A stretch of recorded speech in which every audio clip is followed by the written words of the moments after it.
بسم الله الرحمن الرحيم الحمد لله رب العالمين الصلاة والسلام على نبينا محمد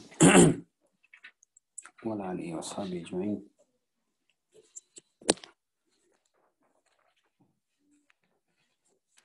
We were looking at the authentic Qira'at.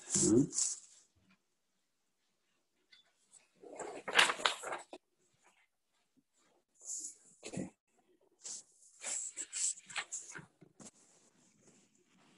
Qira'at. What did we say what Qira'at was about? Just very quickly. What do we mean by Qira'at?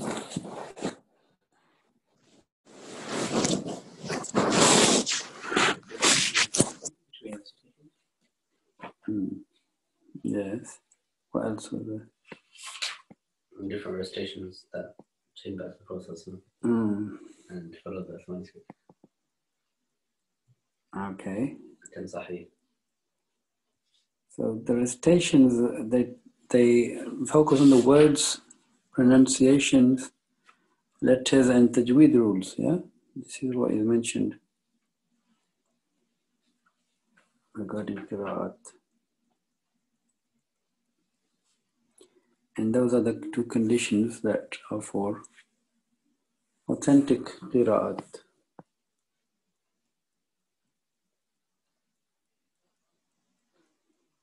And there was one other condition that but it's rejected, well, not rejected, but it's not really taken. It's not necessary to adhere to it. Arabic grammar. Okay. Then we said there's Sahih Qira'at, which meets these two conditions. And there's Shadh. Shadh doesn't meet. It's not according to the Musaf of Usman, and then there is Da'if, which doesn't have a mutawatir transmission to the Prophet. And then there is Batil, which doesn't have any of the conditions. Okay, authentic Qira'at and Qaris, we went up to four, five.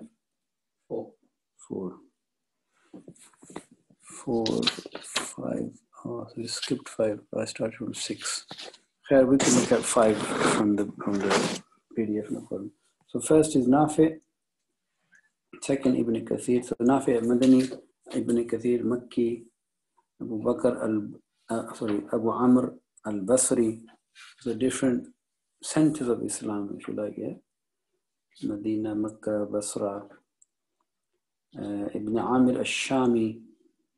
And the fifth one now we're going to look at is Asim al-Kufi. Fifth one, Asim al-Kufi. Let's have a look at that.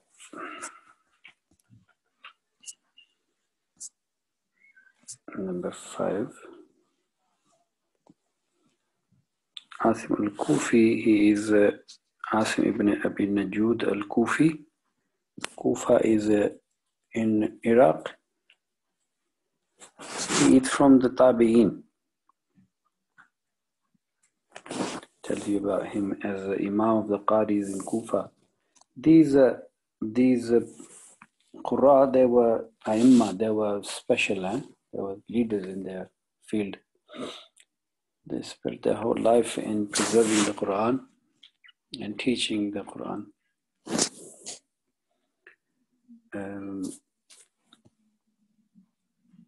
And where did he learn from? This is from Abu Abdurrahman, who was a student of Ali ibn Abi Talib radiallahu anhu.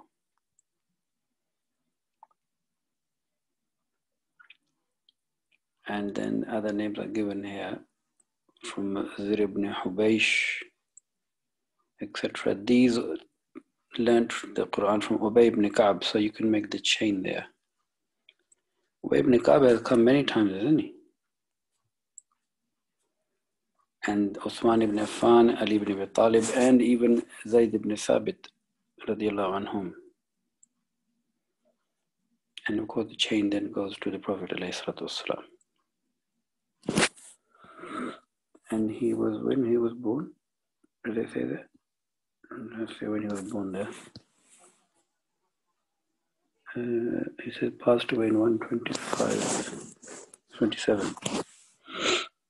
Okay. The others we mentioned, Imam Nafi is his recitation is what Imam Malik learnt, and then Ibn Kathir Makki is the recitation Imam Shafi'i learnt. Yeah, and this one says here he taught the Quran to Imam Abu Hanifa, rahimahullah.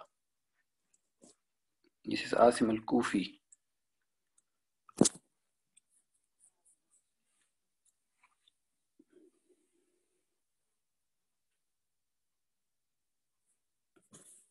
And the two students, main students, are the most well-known, best students, if you like, Shu'bah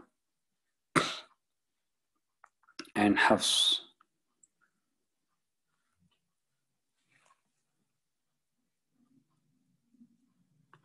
And this is, I think, the most common Hafs and Asim, which I think the book mentions 90+% of the Muslims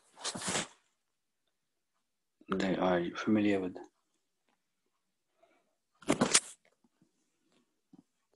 Did you watch that video? Mushari Rashid video. Interesting summary. It's a summary of things. He highlighted I think the stages of the qira'at, the ilm of qira'at. Okay then.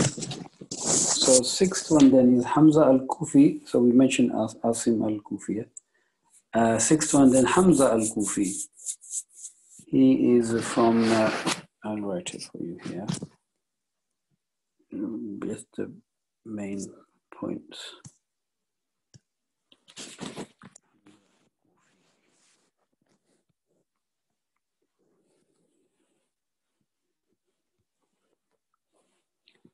Hamza al-Kufi, so this is number 6.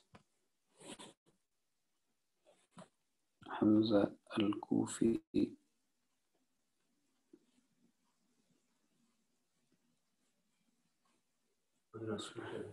Oh, sorry.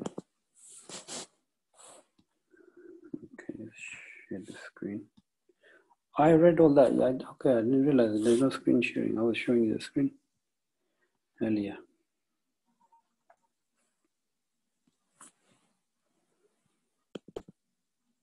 Okay, no?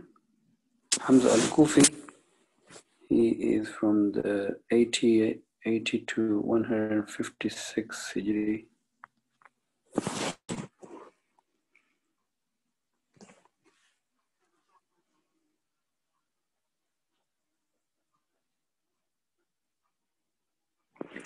He met Sahaba. Yes, he met Sahaba. So he's a Tabi'in. He learned from Al-A'mash, Sahabi, Al-A'mash, Ja'far al-Sadiq. Ja'far al-Sadiq.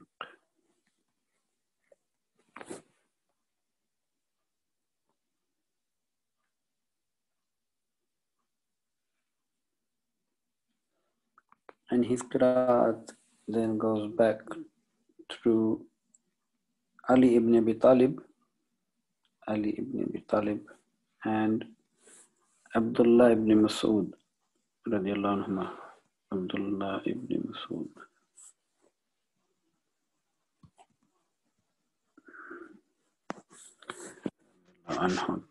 So the chain is through these Sahaba.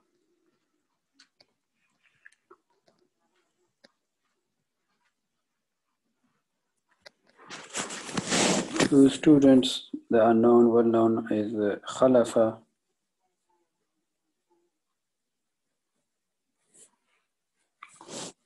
(152 to 27 Hijri) and Khalad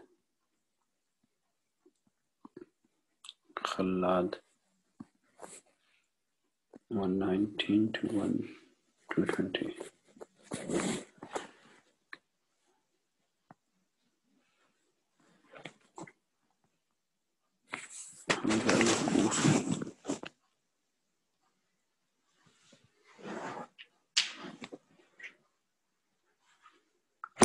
So they're the two students. Okay, next 7 is Al-Kisai. Al-Kisai. Kisai. 89 to 120. No, that can't be right. Sorry, wrong. 120 to 189.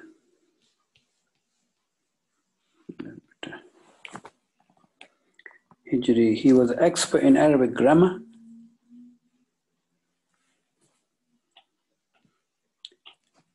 And Harun al-Rashid, the Khalifa, he gave him high status.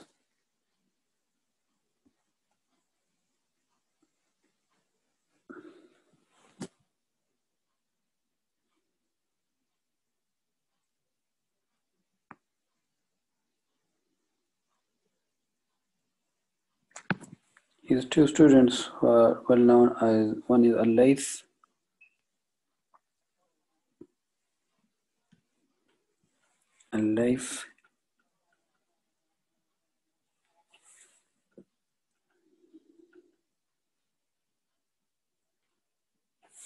who died 240 Hijri. And the other is Ad-Duri, which is known, sometimes people know about Ad-Duri. Ad-Duri is also a student of Amr al-Basri, which is number 3. Yeah? He's also the student of the third Qari, who was Abu Amr al-Basri.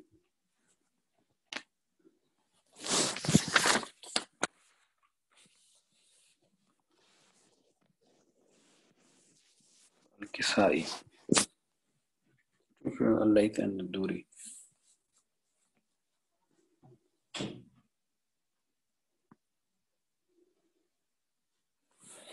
Number 8 is Abu Ja'far al-Madani. Abu Ja'far al-Madani. He's Tabi'i and he died in 130. He is also the teacher, it said, of Imam Nafi. Teacher of Imam Nafi.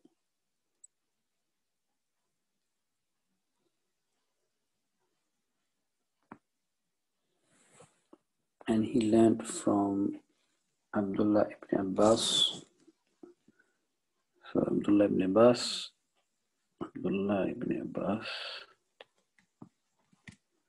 radiallahu anhuma, Abu Huraira, radiallahu anhu, and other Sahaba.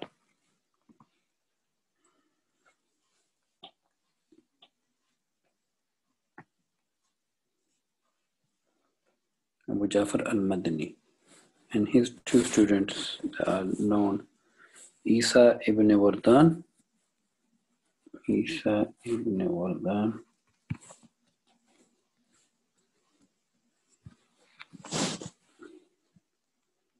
died 160 Hijri. And Sulaiman bin Jamaz.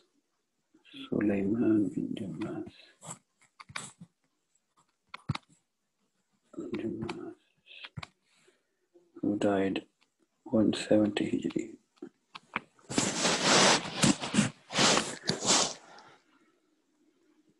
So this is connecting us with our history of Quran, basically.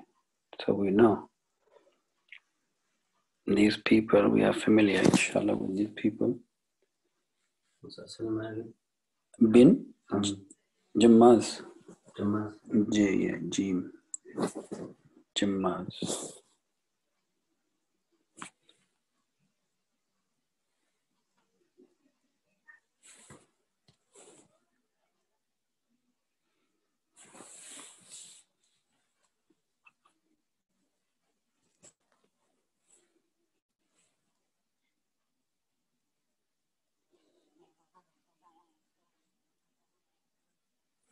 And then the ninth one is Yaqub al-Basri. Yaqub al-Basri. He died 205 Hijri. He learned from Abu Musa al-Ash'ari. Abu Musa al-Ash'ari, Sahabi.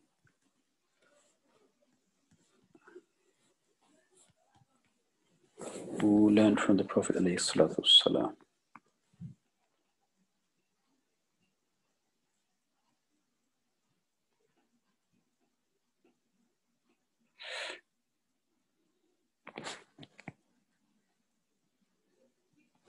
His two students, one is called Ruwais.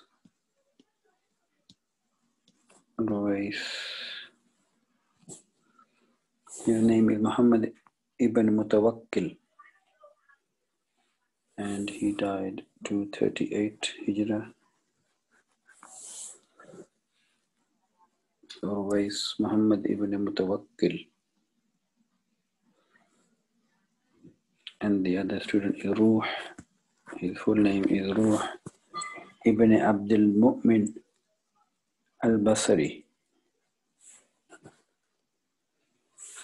He died 256 Hijri. Yaqub al-Basri through Abu Musa al-Ash'ari and two students, Ruwais and Ruh.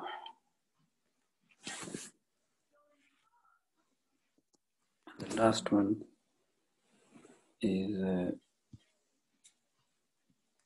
Khalaf.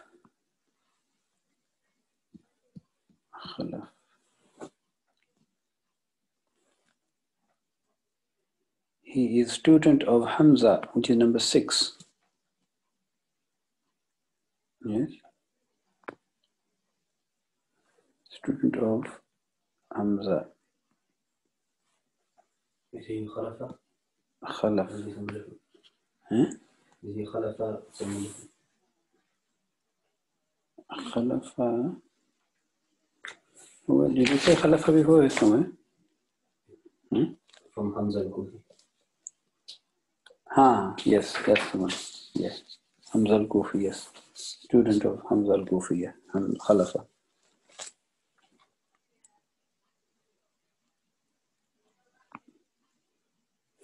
And his students then are Ishaq, who died 268 Hijri. Sorry, 286, not 268. And Idris. The detail is given in the book, the name, but just to have at least first name. So 10 authentic qiraat.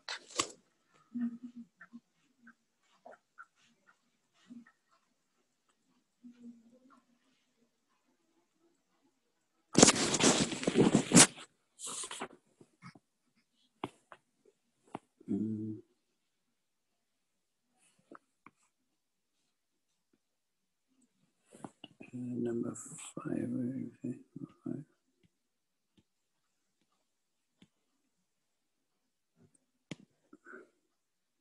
Oh, number 5, we looked in the book, isn't it?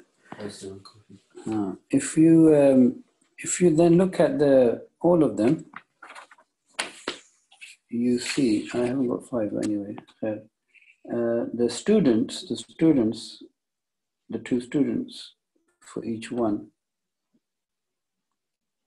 So for Nafi, Qalun and Warsh, Ibn Kathir al-Buzzi and Qumbal, Abu Amr al-Basri al-Duri al-Susi, Ibn Amir al-Shami, Hisham and Ibn Zakwan. Who is for Asim al-Kufi? The two students? Shu'bah and Hafs. And for Hamza al-Kufi, it is Khalaf and Khalad. Al-Kisai has Al-Layth and Al-Dawri. Abu Ja'far al-Madani is Isa ibn Wardan Sulaiman bin Jamaz. Yaqub al-Basri, number 9, is Ruwais and Ruh, and Khalaf is Ishaq and Idris. You can make a chart out of this. Nice, accurate chart. So we can see on one page this outline. This is unknown. We don't know about these things. Okay. Okay, what's after this? Then there is mention of the Shadh Qira'at, 4 Shadh Qira'at. So Shadh Qira'at, we mentioned with the Qira'at that conditions of the Qira'at.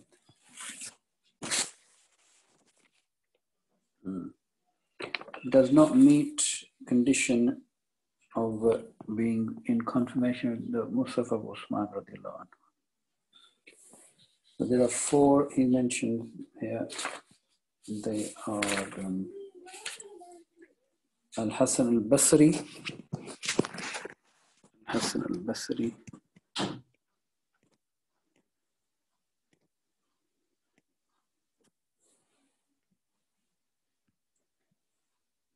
so Hasan al-Basri, number 1, Shadh Qira'at, Shadh al-Basri, rahimahullah. He died in 110 Hijri. Second is Ibn Muhaysin.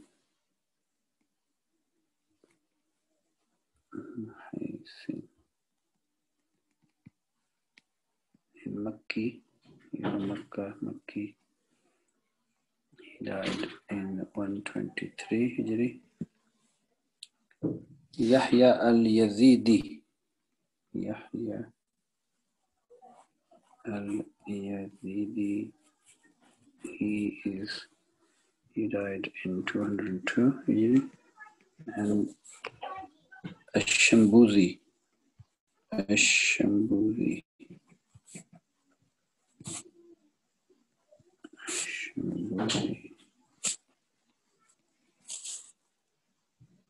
He died in 388 Hijri. So for these qira'at, what did we say for the shadh, they can be used for? They are sometimes used for tafsir, yeah? But it has to be made clear that this tafsir is based on this shadh. Correct. And then in the book, he breaks down the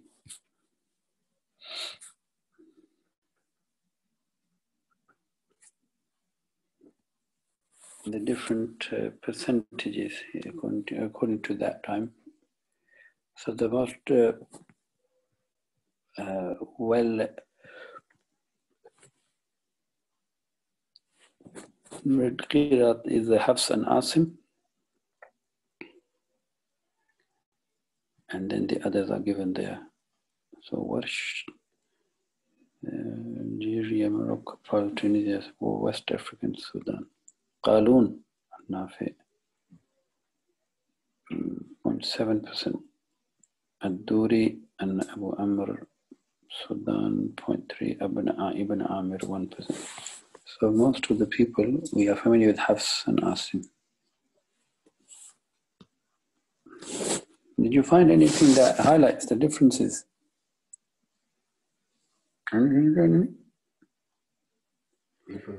Should ask, who can we ask?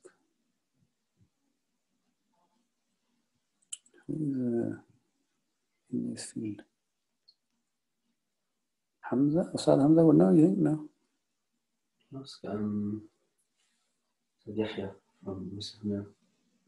Yeah, ask him.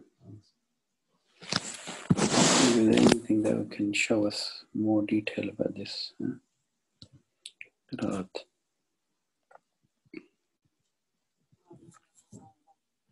I will come back to this relationship with Aruf and Qiraat. I'm still I mean, he gives the two opinions, but he says this opinion is not correct, the first one. Second, he says is okay, but not very strong. Third one he gives, we'll read it, the third opinion regarding Ahruf and Qira'at, which is of Makki ibn Abi Talib, Ibn al-Jazari, Ibn Hajar, and As-Suyuti, who are well known, and others. The one that is perhaps the strongest is that the Qira'at represent portions of the 7 Ahruf. So that, but not all of the 7 Ahruf in totality. So some of the Ahruf are in the Qira'at, but not all. This is what he's saying is strongest. The differences between the Qira'at, even the most minute of differences, originate from the 7 Ahruf. But not every difference between the 7 Ahruf is preserved in the Qira'at.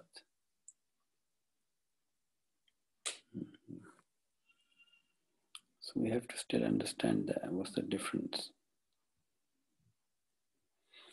Okay. Let's just read the summary of this last chapters by Makki ibn Abi Talib. He said that when the Prophet ﷺ died, many of the companions went to the newly conquered territories of the Muslims. And this was during the time of Abu Bakr and Umar radiallahu anhuma. They taught them the recitation of the Quran and the fundamentals of the religion. Each companion taught his particular area, the recitation that he learnt from the Prophet ﷺ, and in brackets the various ahruf. Therefore, the recitation of the territories differed based on the differences of the companions. Now, when Uthman radiallahu anhu ordered the writing of the mushafs and sent them to the new provinces and ordered them to follow it and discard all other readings, each of the territories continued to recite this Quran the same way that they had done so far before the mushaf had reached them, as long as it conformed to the mushaf. If their recitation differed with the mushaf, they left that recitation. This new recitation was passed on from the earlier generations to the later ones until it reached these 7 Imams, the Qaris, in the same form, actually until it reached the 10 Qaris and not just the 7 he's commenting here. In the same form, and they differed with each other based upon the differences of the people's territories, none of whom differed with the Mus'haf with that Uthman had sent to them. This therefore is the reason that the Qaris have differed with each other. So that's the conclusion he's given. And then the benefits of Qira'at. So there's another very good series, in fact, it's a long series. I just came across it yesterday. I was listening to by this, it's very good, I think, that course. They did 17 sessions, I think, on Ulum al-Quran. So he was talking about also the benefits of the Qira'at. So 5 benefits given here. The first is, as we said in the beginning, the ahruf, the hadith mentioned this is to make it easy for the ummah. So the facilitation of the memorization of the Quran. This includes not only differences in pronunciations that the different Arab tribes were used to, but also differences in words and letters. So it was easier for different people to be able to memorize the Quran. The second is the proof of it being a revelation. There are a few here. In fact, 2, 3, and 4, they are quite similar. They talk about ijaz of Quran, the miraculous nature of the Quran. Proof that the Quran is a revelation from Allah, for notwithstanding the thousands of differences between the qira'at, not a single difference is contradictory. Yeah, so that's quite interesting, isn't it? That apparently you think, oh, why the difference? Why the difference? When you actually look at it, there is no contradiction. In fact, he gave a good example, and the speaker I was listening to yesterday, he said, because the Musaf is without the nuqat and the tashkil, so nunshizuha or nunshiruha. Nunshizuha or nunshiruha. about the, the Uzair and the donkey. So nunshiruha means that he will bring back to life, how it has been brought back to life, nunshiruha. Nunshizuha is another dimension which adds, gives you more, if you like, a visual appreciation. Nunshizuha means bringing not only back to life, but bringing it back so that the bones are then covered with flesh and then there is skin. So he's saying this is, when you look at different qira'at, you actually add meaning to it. It gives you more rich meaning. And of course, no contradiction there. Number 3, proof that the Quran has been preserved exactly as all of these qira'at have been recited with a direct, authentic, mutawatir chain of narrators back to the Prophet ﷺ. Again, authentic, everything is absolutely documented. And number 4, again, as I said, all 3 of these, they're similar. A further indication of the ijaz, the miraculous nature of the Quran, because these qira'at add to the meaning and beauty of the Quran in a complementary manner, as well as we will see next in the next section, as I mentioned from the example as well, nunshizuha and nunshiruha. And finally, he said, the removal of any stagnation that might exist with regard to the text of the Quran, meaning there exists various ways and methodologies of reciting the Quran that are different from each other in pronunciation and meaning, and thus the text remains vibrant and never becomes monotonous. So there is always room for you to understand things, the same ayah, in a different light, but within the of course within the valid qira'at. He then moves on to talk about 4 examples of qira'at. Yeah. So the first is the first where he's mentioning Maliki Yawmiddin and Malik. Now Malik and Malik, I think also the speaker was mentioning Malik and Malik. It gives you not only the fact that Allah, He is the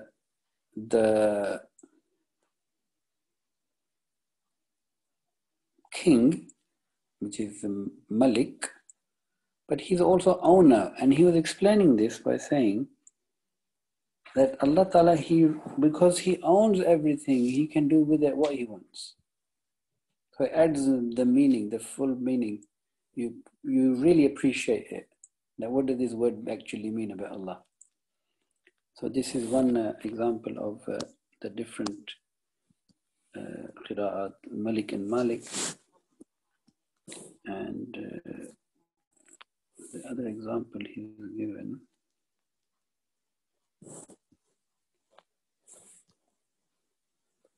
I think, okay, here as well. So what I mentioned to you is here as well. كيف ننشزها and كيف ننشرها. كيف ننشزها and كيف ننشرها. And you can read that, as I mentioned, it gives you more detail than just bringing it back to life. It's, as it says here, resurrection meaning clothed with flesh in front of the man. So a more graphic picture is given by this.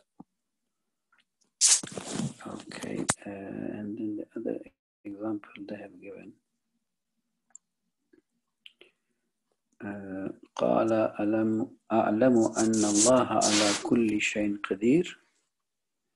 And قال ألم.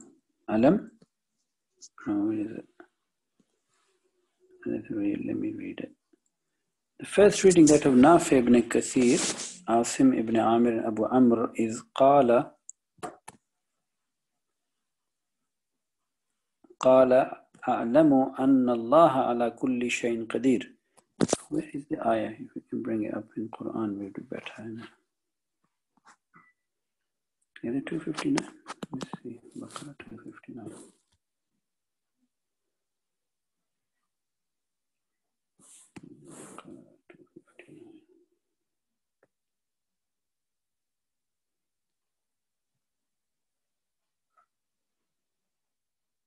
Okay.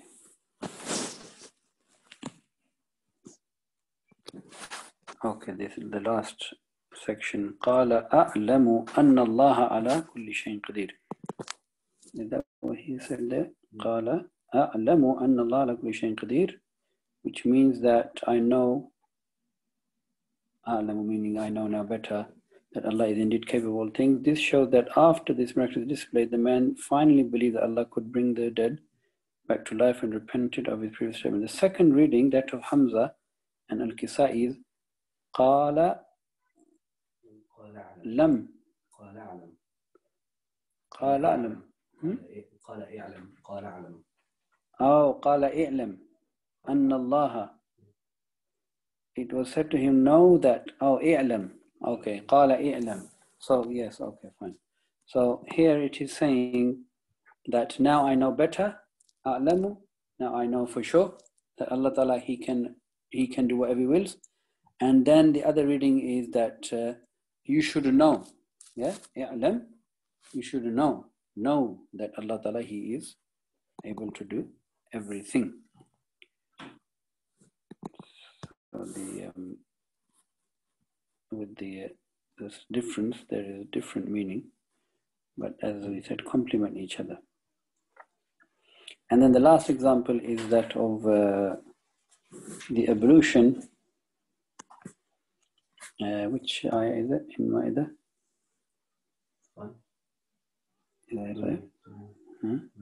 Second page. Second page. Verse 6, it says, verse 6. Verse 6, I go to Al-Ma'idah, verse 6. Ibrahim, what are you doing? So regarding the wudu, yeah, the tayammum.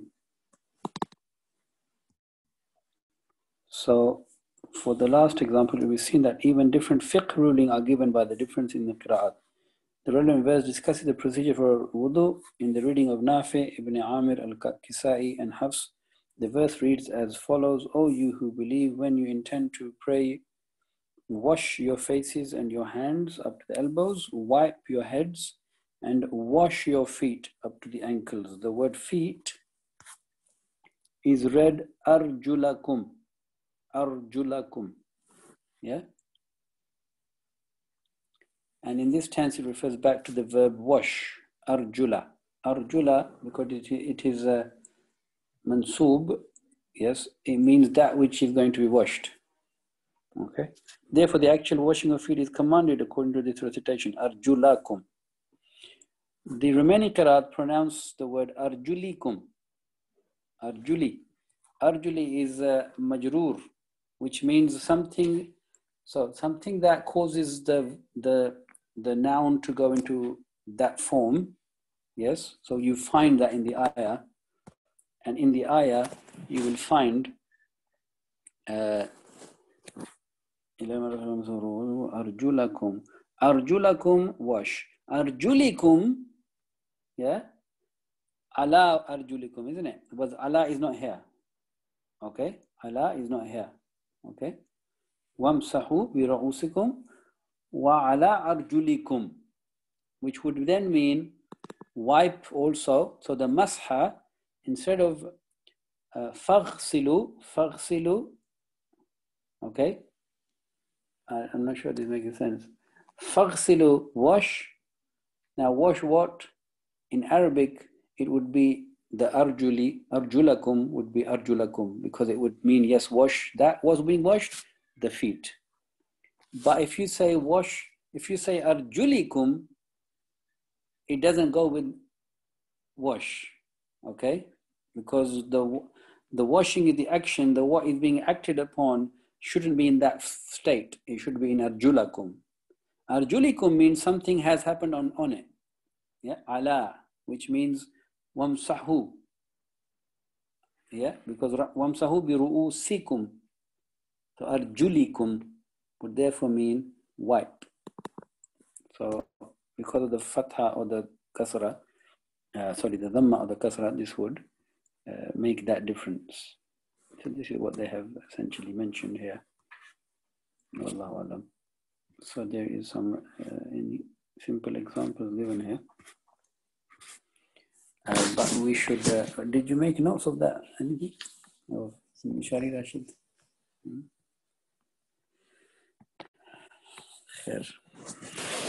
This really, I feel like going deeper into this topic, but we can't because otherwise we will just keep going.